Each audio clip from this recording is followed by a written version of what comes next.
What's goody YTBC? What's good fight fans, boxing heads around the world? B Marshall with another boxing video. So on this day in boxing history, May 2nd, 2009, we had Ricky Hatton and Manny Pacquiao step in the ring. This was the HBO pay-per-view fight. It's a good night of boxing, you know what I'm saying? Manny Pacquiao at the time was ranked the #1 pound-for-pound fighter in the world according to Ring magazine. And the man, Ricky Hatton, he was in the top 10 for sure. I can't remember if he was 10. Maybe he was 8. He was no higher than 8 at the time. Manny Pacquiao was coming off a win after he beat, who he beat? Oscar De La Hoya. He retired Oscar De La Hoya. Then Ricky Hatton was coming off 2 wins, beating Juan Lozcano to a decision and stopping Paulie Malignaggi late. Then he got this fight with Manny Pacquiao, and it was a big fight, you know. The man, Ricky Hatton, had only 1 loss in his career. He got stopped by Floyd Mayweather. So you know, this fight was at light welterweight, which was Ricky Hatton's more natural weight.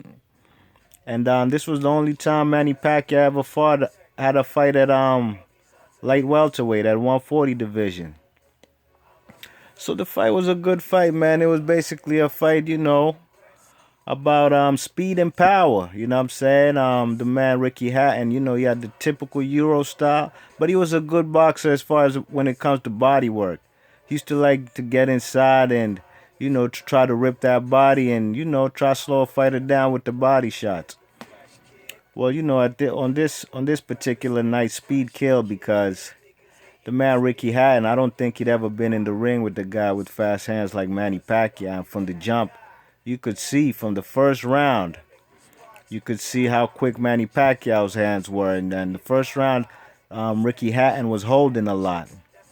He was holding a lot because you know he couldn't get in there to try to get into the body of Manny Pacquiao without catching at least 2 or 3 punches coming to the face to keep him off of him.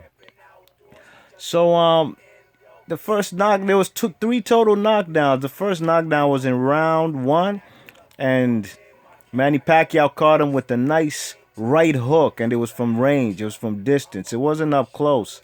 You know, he feinted with the jab, and he went under a sloppy punch from Ricky Hatton, and he caught him clean with a nice right hook on the jaw that dropped him. And then before the first round ended, Manny Pacquiao caught him with the he was backing Ricky Hatton down. He was backing him up, and he caught him with a nice punch, a left hook to the top of the temple that, you know, it shifted Ricky Hatton's equilibrium, and he just dropped because he ain't have no balance. You know, and those temple shots, those will definitely drop you fast because that's a sensitive area. You're gonna go down easy. So you know he after the first knockdown, man, you could tell this fight wasn't gonna go long because you know the man Ricky Hatton was swinging for the fences. If he ever threw a punch, after the first knockdown, he ain't really connect with no more punches. And as you can see, that was the final punch in the second round. That's Manny Pacquiao caught him with a nice left, like kind of overhand left, and basically it shifted. It turned that man Ricky Hatton's body, and he did a complete 180, and he just fell on his back, straight knocked out. You know, that's one of the best knockouts, to be honest, that boxing has to offer. You know, it's not so often, especially in these super fights on pay-per-view, you get a nice knockdown like the one right there. Bang. He caught him flush on the chin again. 2 punches on the chin, and that was it. Ricky Hatton was done for the night.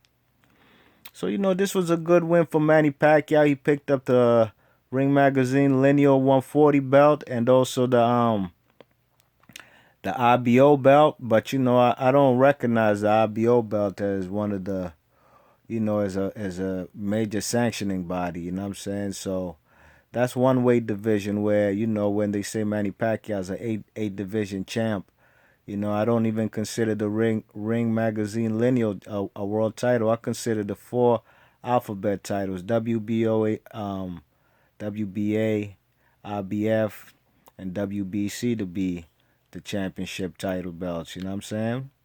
So yeah, man, that was a great fight, and I enjoyed it. I remember watching it that night, and you know the whole everybody we was watching with was excited because man, that was an emphatic knockdown.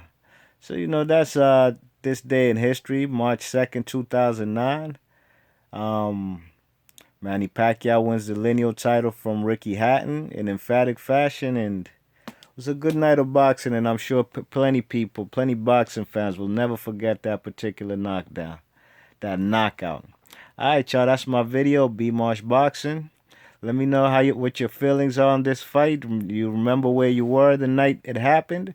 You know what I'm saying? Let me know how you felt. Who did you want? I was going for Pacquiao because I wasn't a Ricky Hatton fan at the time because he beat one of my favorite fighters of all time, Kostya Tszyu.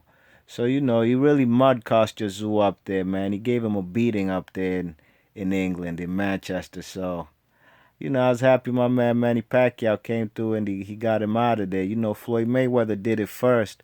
He softened him up for Pacquiao. And I was happy that they both beat him. But, you know, Ricky Hatton at the time he fought these guys, when he fought Floyd, he had no losses. And when he fought Pacquiao, he had only one. He was a top 10 pound for pounder. He was the number one light welterweight at the time. So it was a good win in my opinion. Alright, y'all, that's my video, man. If you like the video, hit that thumbs up. And please subscribe. I'll check you on the next video. Alright, y'all, one.